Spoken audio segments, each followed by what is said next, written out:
Hey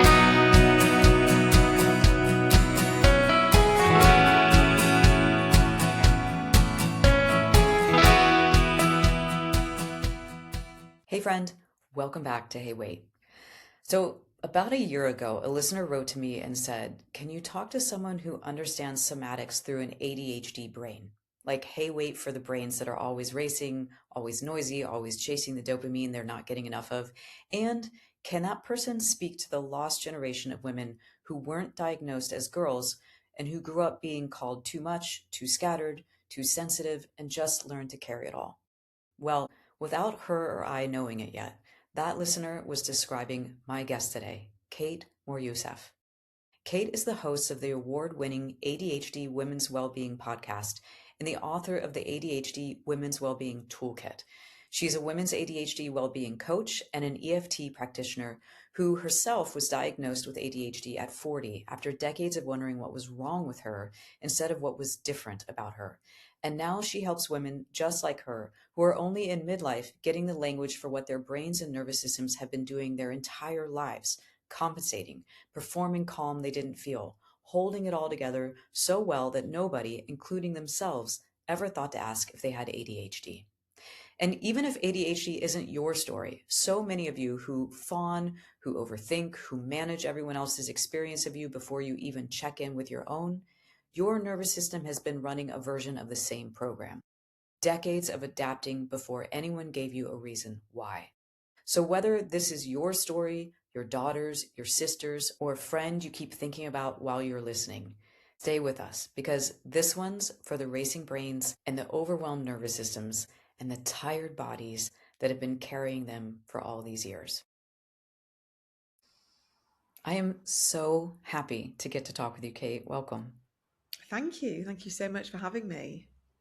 This is really a delight because your work and mine have so many different overlaps in the sense that you work with high achieving women with sensitive nervous systems who has spent their life losing themselves around other people, performing, masking, pushing themselves to the point of burnout. And you help them get to a point of self acceptance and self trust and being able to live more authentically as themselves.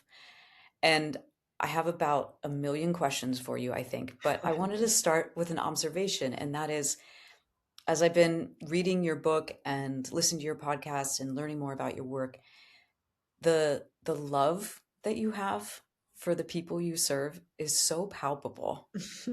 And it makes me tear up as I say it, but there's this real sense of like, you really, really, everything you do behind it is this care for the woman who's been struggling because she didn't understand that underneath all those behaviors for her was undiagnosed ADHD.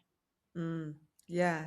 I mean, I just see these women and I see an auntie or a cousin or a friend or a daughter or a grandparent. And, it's so close to home. It's me, it's my inner child, it's every version of different iterations of myself throughout, my own life. And it shows it very differently. It's very unique to everybody, but I really do understand it because I see it everywhere. And I guess, part of the work I do, I see it in people almost to a point where I kind of, like psychics say they need to like close it down. I sometimes need to close my energy field down because I just see ADHD everywhere. Like I'll meet somebody and I'll say, no, don't say it. But It's like you put their yes. hand on their arm and be like, you have ADHD. I just need you Yeah. to know. Yeah. Or like, have you ever thought about, getting tested or anything like that? My husband always laughs because they're always there. And he's like, how, you're like a magnet. It's like, I don't think I'm a magnet. It's just super undiagnosed, sort of not undiagnosed. We think that it's overdiagnosed. It's actually underdiagnosed. And I hear it in words, in conversations, in descriptions, in life stories. Can you give me an example? I would love to know what that looks like.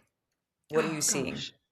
I mean, from the complete mundanities of I always forget my keys and my phone and I've lost this and I've lost that and that's just like my life story, to I've really struggled with addiction and depression and anxiety, and my medication has never really helped. Or I've just had crippling anxiety and insomnia and PMDD and postnatal depression, and no one's really been able to support me. And I've just kind of muddled through life, desperately. To the more kind of like nicer things of I'm so creative and I'm so enthusiastic, and I've started 10 different businesses, and I'm so curious and I love asking questions, but there's like doom piles all over my house. And I get bored really easily, or I love meeting new people. Like it just kind of shows up in so many different capacities, but with all the good stuff comes the difficult, challenging stuff, and all the challenging stuff I see those glimmers in these women of their brilliance, their ambition, their ideas, their love, their empathy, their fun, their curiosity. So it's always there blended, but it just shows up in different ways. But I guess for me, it's so nuanced. I talk about this all the time. This is my work, my passion, my life. It's me. Um, I spot it quite easily Yeah. now. So that's probably why you sense that, because I live and breathe this stuff. You do. That's the word for it. It feels like it's just really in your body, Yeah, and very it much and so. it exudes from you. Sometimes I And do want to switch it off a little bit. I completely understand that. Um, I'm imagining the person listening might already be thinking, this sounds so like me, and maybe have never thought in this way. And I want to get into all the different nuances that you talk about, but you did mention just now that that's me. And so you didn't get diagnosed until you were 40.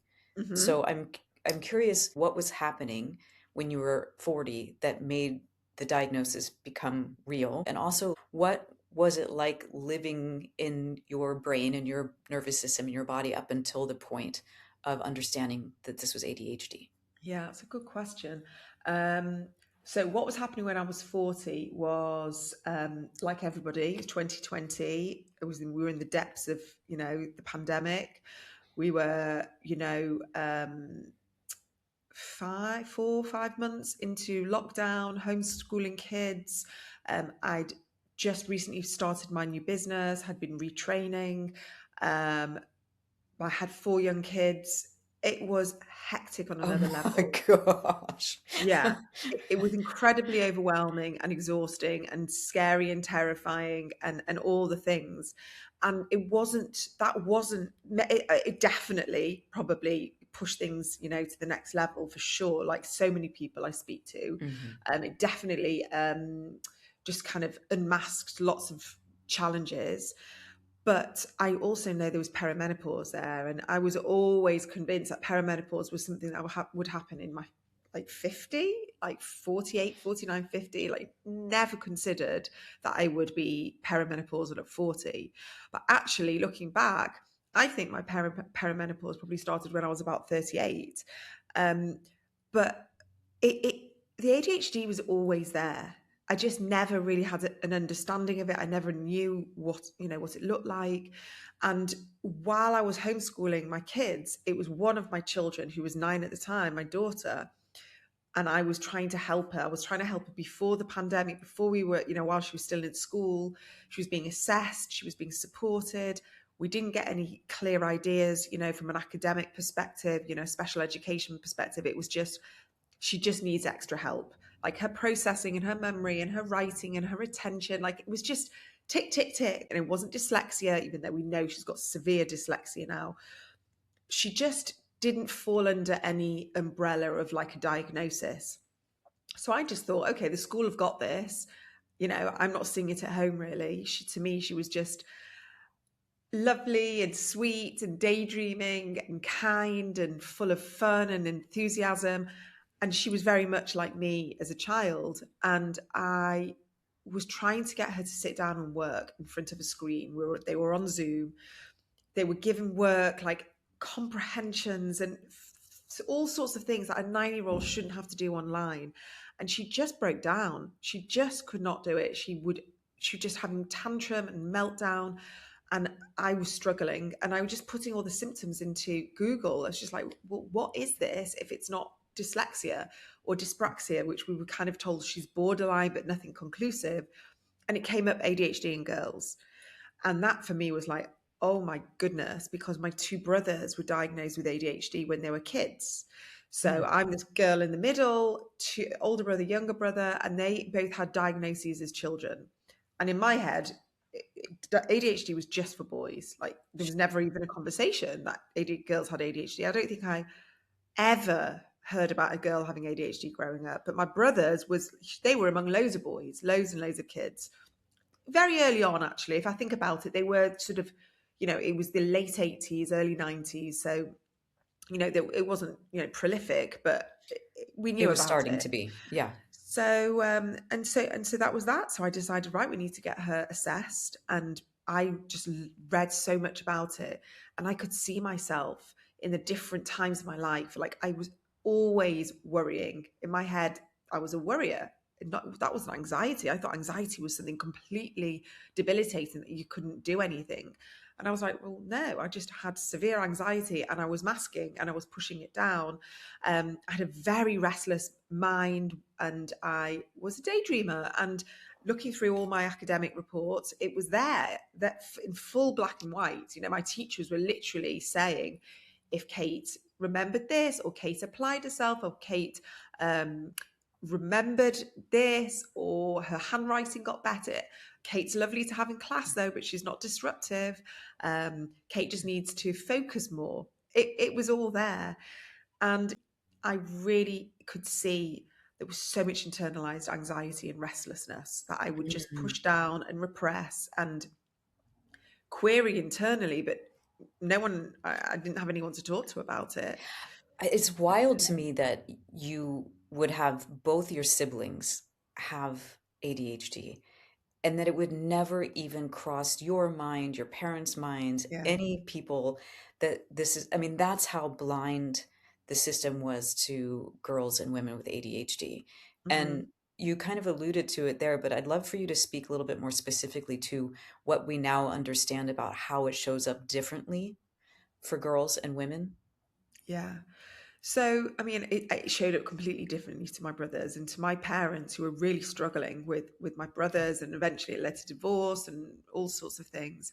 I was the good one. I was the easy one. I was the quiet one. I was no trouble. It was almost like a joke, a running joke in friends and family, that thank goodness for Kate, because Kate's the one that doesn't Mm. bother you. Kate doesn't trouble you. You don't need to worry. And I think it would probably upset my parents to hear, but it was sort of like, we'll just put her to one side, and then we'll deal with the ones that really do need the attention. Um, and so it was just mind blowing to them that I was like, I think I've got ADHD. But my husband, as soon as I told him about it, he was like, that really makes sense, because I would come to him. We've been together for a very, very long time. I met him when I was 21, and he could see very early on where I struggled. We never had any language, any articulation. He helped me finish my dissertation for university because I left it so late. And I went into complete panic and procrastination and overwhelm. But he, thank goodness, was like a body doubling with me for 2 nights through the night to get my dissertation written, printed, bound, because I don't think I could have done it if someone hadn't sat with me and helped me. I was in such overwhelm.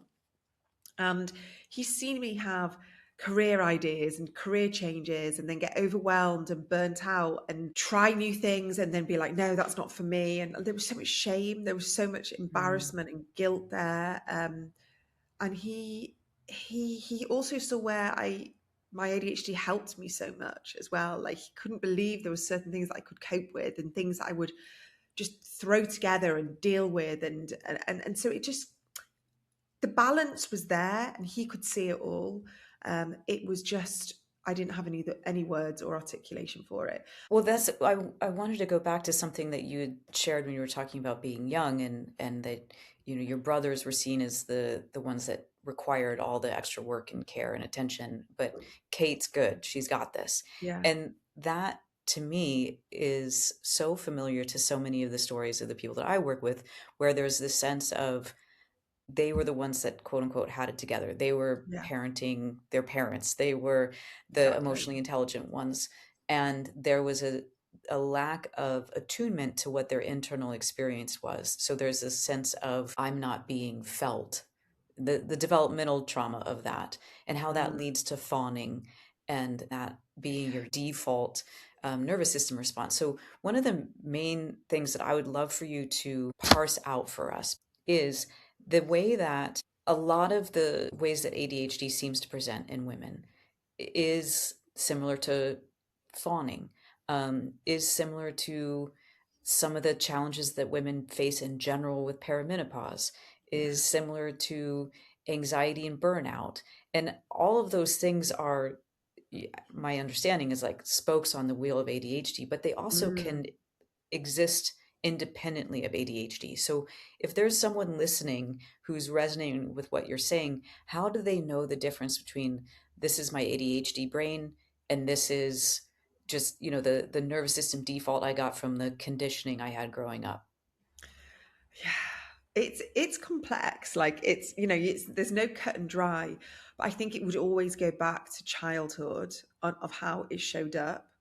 But what we understand, and this is sort of like the layers of it all, especially in women and the conditioning, is that we know ADHD is genetic.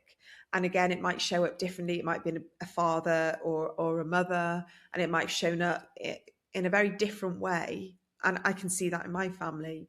But you will see it play out, early on.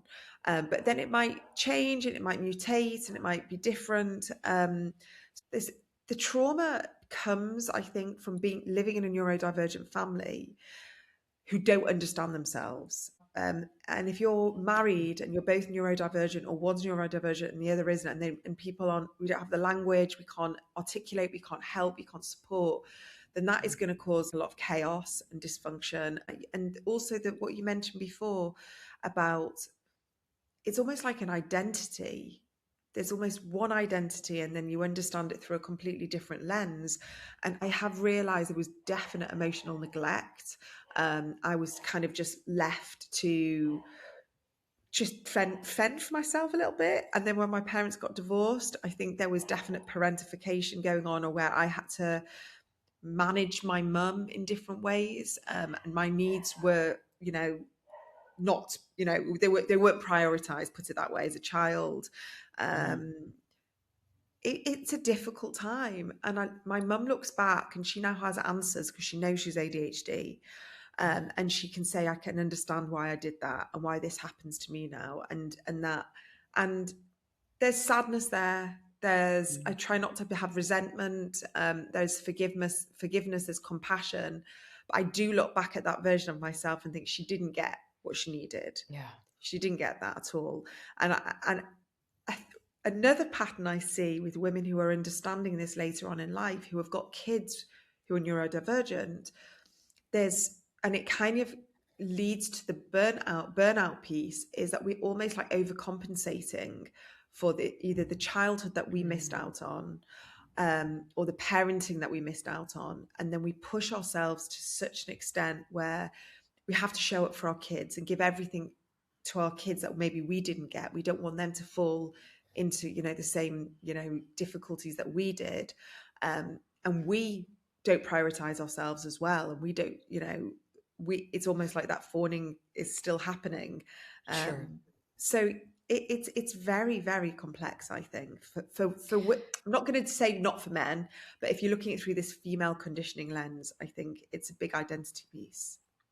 I want to talk about what happens for people once they get diagnosed, but I do want to go back and ask you if you can explain, because I'm not sure that I could explain the difference between a ADHD brain Mm. and a non-neurodivergent brain.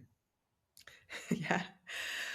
Oh God, I see it as a brain and a nervous system, because I can't separate the two. I really can't. So for me, I have my nervous system, which almost feels like that's the one that is ruling the show, and that's the one that I'm wanting to regulate and ground and speak to, um, because when my nervous system feels calmer, and more grounded, my brain is easier to engage. But from a perspective of an ADHD brain, we've got the executive functioning side, the working memory side, whether it's impulsivity or it's the fight or flight, the amygdala part of us that is very sort of hypervigilant. But it's also word finding, processing, prioritization, um, all of that memory, knowing when we need to go to the shops or prioritizing our tasks so we don't do the thing that is the least urgent or the most urgent when there's other things going on. Um, it's having a lot of tabs. All women right now in this day and age, if we're living in this Western society, trying to work, parent, do all the things, we've got so many tabs open. It couldn't be more overstimulating if we tried. It couldn't be more overwhelming. We're trying to do far, far too much with too many expectations, whether you're neurotypical or neurodivergent. The difference is a woman with ADHD will perhaps have just been clinging on. I kind of call it like white knuckling through all of this. And then hormones come, especially with perimenopause. And that clinging on, that one harness that we have that's just about making out that we're sort of normal in this neurotypical sort of narrative is gone. And the things that we would just about remember or we'd feel organized about or we would get through or we'd mask at work, we don't have that anymore. And so that's when women are saying my ADHD is like, now it used to be sort of manageable, but now it's just come out and I really can't remember anything. My brain fog, my sleep, my energy, my mood, everything just feels very extreme, very fluctuating, and almost like we have no control over it. And that doesn't help when we're living in an already very overstimulating world. So, yes, to the person listening, if you're interested in what Kate's saying about the connection with hormones, there's a lot more about that in your podcast and in your book, because I think this is why so many women actually get the diagnosis finally Yeah. around their 40s because of the hormonal shifts. And I'm wondering then, in yourself and the people that you work with, what changes for you at the level of your brain, your nervous system, your behavior, any layer that you want to speak to? What changes for you once you know the diagnosis? Yeah.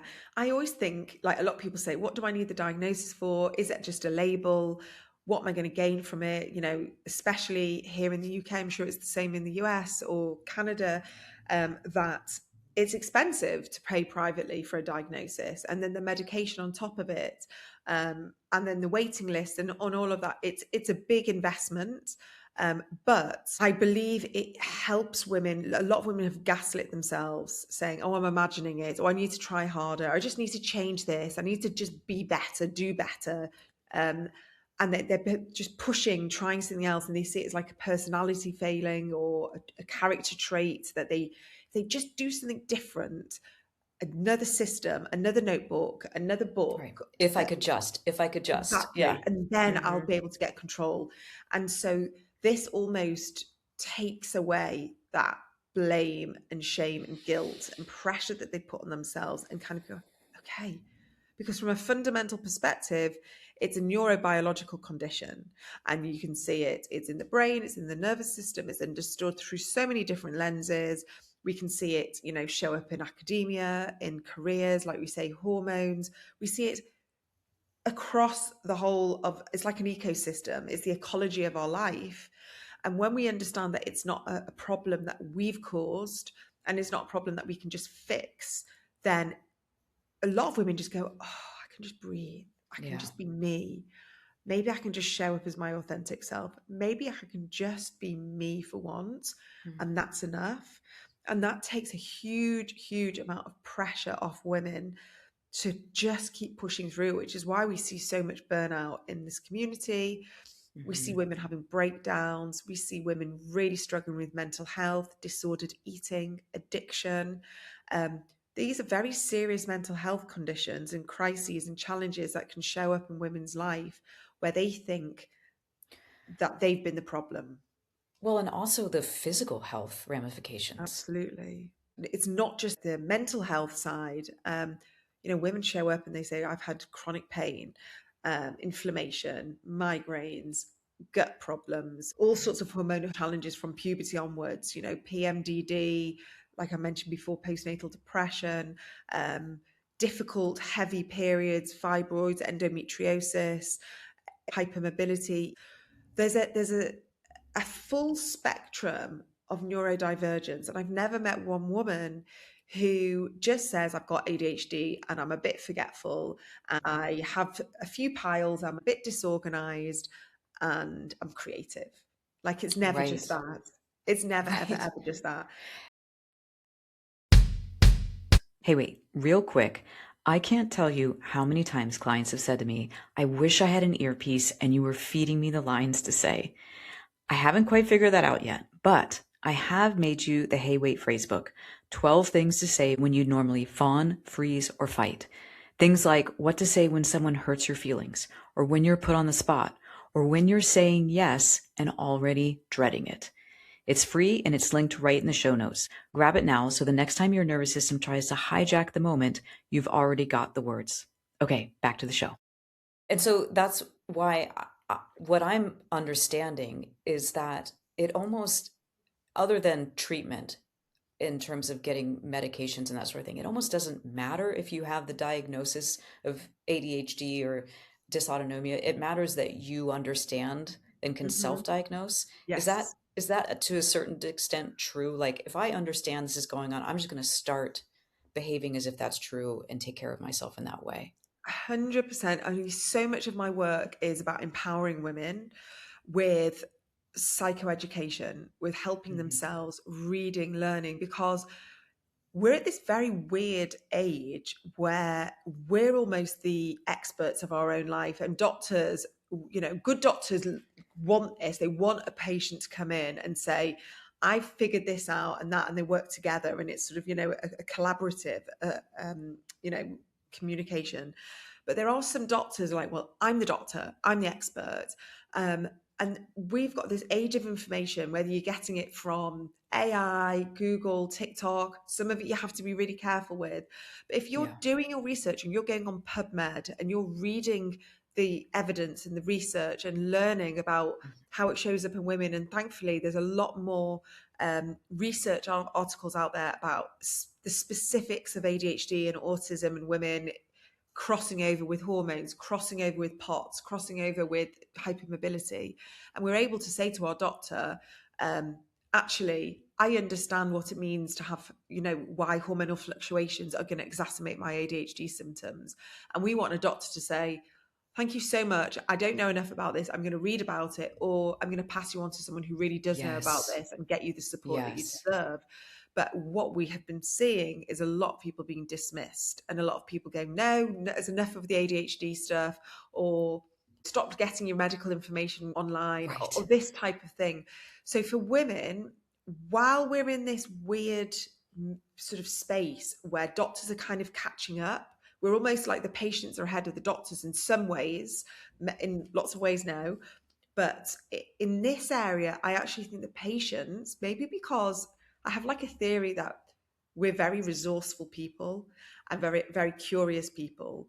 And when we want to know something, we really investigate and we get to the bottom and we go down these rabbit holes and we end up being on Reddit at 2 o'clock in the morning and learning and listening to people in our community. And these are women who are like, I will not stand for this anymore. We deserve better. I don't want to be like my mum, my grandmother who did not get this support. Right. And sorry, I'm just jumping in because I'm excited because we've also lived our entire life having to pay such hyper attention to what's going on Mm, inside in order to manage it and mask yes. it and like make it through.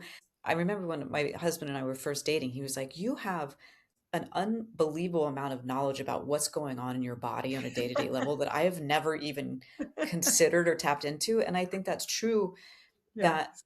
for women who have been not understanding that their experience is born from ADHD, that they've been tracking themselves so closely and so intently for so long that now if they can turn that into acceptance that this is what's happening, Mm, they can be an incredible advocate for themselves because they have the yeah, information.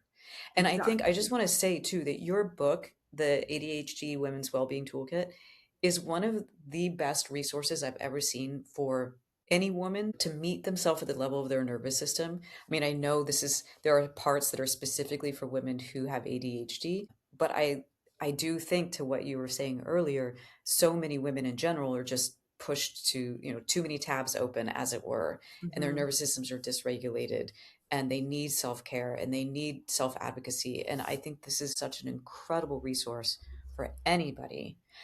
But I do want to come back to the specifics for someone with ADHD, because I'm thinking of the woman who reached out to me to ask to find you. I didn't know it was you in the beginning, but it is you. When she asked, can you bring someone on who understands somatics through the lens of an ADHD brain and Mm, understands, yes, now for her, in her case, she has gotten the diagnosis in her 40s. And now there's this sense of like, thank God I know, but now what? mm, For someone whose brain is constantly racing and can't sit still, so much of the work out there is about trying to get to calm. hmm. How do you work with right? Like, yeah, right. How are we going to get to calm? What what do you do differently in terms of working with women with ADHD in a somatic way? Yeah, I mean, for me, it's always been nervous system like first.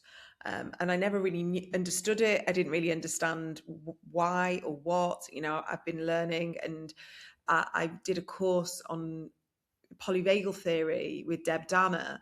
And that for me was like so eye opening because, you know, essentially our nervous system wants to feel seen and heard and connected and just validated. And if we've not had that experience from life, then we can understand why we've lived with a hypervigilant nervous system. And if we've not understood ourselves, then we've been masking, and so we haven't been seen by others around us, and we found it difficult to connect because maybe we do communicate differently. And I understood the way for me to help regulate and ground my nervous system and bring it back to that sort of like, we've got that ladder, and just kind of try and find our way in a place in that ladder where we can just feel settled. It doesn't have to be perfect. That Mm, often is using my body, because my brain will just keep going, asking questions. And even when I'm trying to rest, my brain can just keep going, this restlessness. And I never understood why my brain would never switch off. So the only way I can switch off is if I do things like um, body movement, like yoga, stretching, walking in nature, dancing, mm, anything that you can think of that's somatic that works for you. It can be sort of like mindful movement, it can be qigong, it can be swimming. But I always think we hold so much in our bodies, and it's like a discharge, like we have to sort of discharge that energy. And I work with EFT, so that's emotional freedom technique, that's tapping. And I trained in that way before I got my diagnosis because I loved it for myself. And I was like, this is the most incredible modality that calms me and helps my brain settle. And then my body feels really like calm. mm, And it's helping me release emotions, and it's helping me to just settle and feel like okay in my brain. And then, very early on, I was probably one of the first people to bring EFT to ADHD. And I did quite a lot of workshops and wrote about it. I was like, I have to put it in my book because I think it's so helpful for neurodivergent people. Just a few minutes of tapping every day can really, really help. And I've done that with my kids. And for me, if it works for my kids, I always know it's a bit of a winner. right. Well, I love the word that you used, settled, that it helps you Settled, feel yeah. settled. Like, that's different than calm. It's rare I feel calm, Yeah. like there's moments of calm, but I don't have a continuous calm. And that's okay. Like, I'm okay with that. Like, I don't put this pressure on myself anymore to just be calm. I love that you said that, because I think that's going to help someone listening feel a little bit more liberated from the pressure they put on themselves to get calm. Um, because it isn't necessarily the end all be all, or it is not even possible for some Yeah. people. Like, I think so much of my ADHD would why can't I just relax? Why is everyone looking so like chilled? And why like assessing for danger, or there's a smell, or there's a scent you, or there's a noise, or that person's annoying me? Like, why does, is everyone just relaxing? My husband used to say to me, "Why can't you just relax? Like, just Mm. relax." And Useful I statement. yes, exactly. I was like, it's really hard for me to relax. Um, Is there a tapping technique or a practice from your book that you would want to share that someone who might feel that same way of like, it's really hard for me to relax, I'm always racing. Is there one that you is a favorite for yeah, you? literally that. And I just want to caveat this, like, I'm not. I do have I have calm, but but it's not sort of continual calm. So sometimes if Hmm. I'm sat on my couch and I'm watching something and I've really switched off and my phone's out, my kids are Mm. upstairs in bed, or it's just like the house is tidy, work's finished, and I'd be like, oh, okay, breathe, and then I'm calm. But it takes a lot to get me to that calm place. But going back to your query, so I literally use tapping to state how I'm feeling. So I'll be Mm. tapping on the points, the different points around the face and the body and the hands, and you can literally say, I don't know how to relax. I don't know how to Mm. relax. Why can't I relax? Why am I just not able to relax? Everyone else around me is relaxing, because it's always about, we just keep going. It's about acceptance, radical self Mm. acceptance. It's not about pushing things, pretending, repressing. This is just, I really struggle to relax. And is Naming that what it okay? is. Yeah. Yeah. And a person listening, if you can't see Kate, she's tapping with her fingertips like above her eyebrows, underneath her eyes, Side of the and then eye, side of under the the eyes. eye, top of the lip, chin, above my collarbone, and then kind of like on my back by my bra Mm. strap on the side of my sort of like above my Hmm. ribs. And there's other ones on your hands as well. And I do actually have lots of videos on my website. I've got free resources and tapping workshops. I've got a lot of tapping workshops where I bring in about overwhelm or procrastination or anxiety, because EFT can be so helpful in just stating what you're feeling without having to wrap it up or perfect it. And what Hmm. happens is, it's very interesting because we're tapping, it's kind of calming the amygdala, which is that part of our brain that is the sort of that the lighthouse hypervigilant part that's assessing for danger. That's bringing that down, that sort of calming it a little bit. The cortisol, there's this research saying that tapping can bring down cortisol in our body by 60%.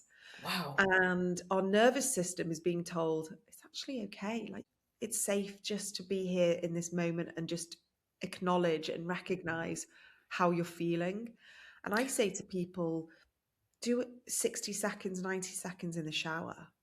Do it in the Yes. car. Do it before you pick your kids up from school. Do it before you walk into the house. Give yourself that moment.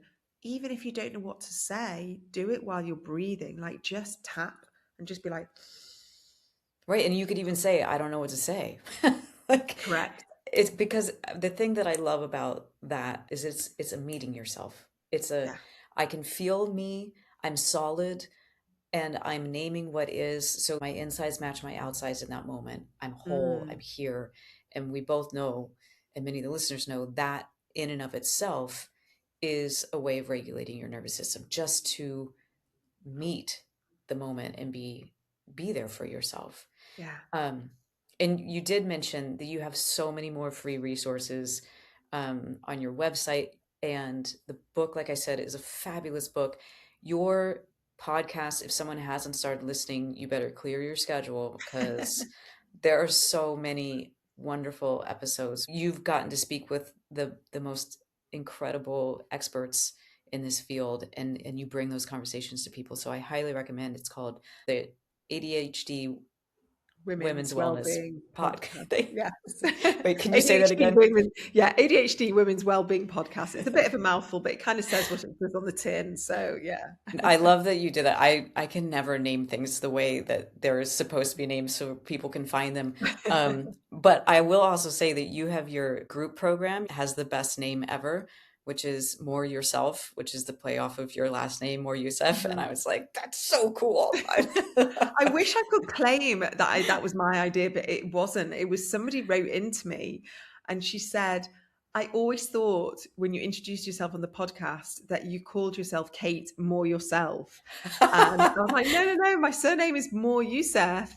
And she said, but, and I thought that was so cool. And so much of my work is about authenticity and Yes. unmasking and shedding old beliefs and conditioning.